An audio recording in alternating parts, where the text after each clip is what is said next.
इंधन आणि LPG gas टंचाईच्या पार्श्वभूमीवर अकोल्यात वंचित बहुजन आघाडीने आक्रमक आंदोलन छेडले। जिल्हाधिकारी कार्यालयासमोर आंदोलन करत कार्यकर्त्यांनी थेट चूल पेटवत सरकारचा निषेध नोंदवला।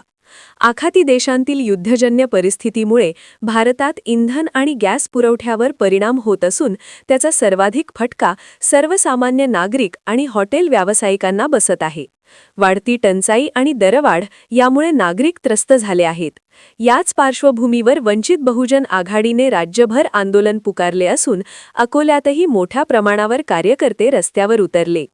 नरेंद्र कब मिलेगा सिलेंडर अशा घोषणांनी परिसर दणाणून गेला। आंदोलनादरम्यान जिल्हाधिकारी कार्यालयासमोरच चूल पेटवून प्रतिकात्मक आंदोलन करण्यात आले। शासनाच्या धोरणांविरोधात तीव्र नाराजी व्यक्त करत तातडीने गॅस पुरवठा सुरळीत करण्याची मागणी करण्यात आली। सामान्य माणूस गॅससाठी त्रस्त झाला आहे। हॉटेल व्यावसायिकांचंही मोठं नुकसान होत आहे। सरकारने तात्काळ उपाययोजना केल्या नाहीत तर आंदोलन आणखी तीव्र करण्यात येईल।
या ठिकाणी आम्ही चुलीवरची भाकरी बनवून आणि ठेसा बनवून या ठिकाणी वंचित बहुजन आघाडी अकोला जिल्हा, अकोला तालुका व अकोला महानगराच्या वतीनं हे आंदोलन सिलेंडरचा जो देशात आणि राज्यात तुटवडा आहे यासाठी हे आंदोलन करण्यात आलेलं आहे।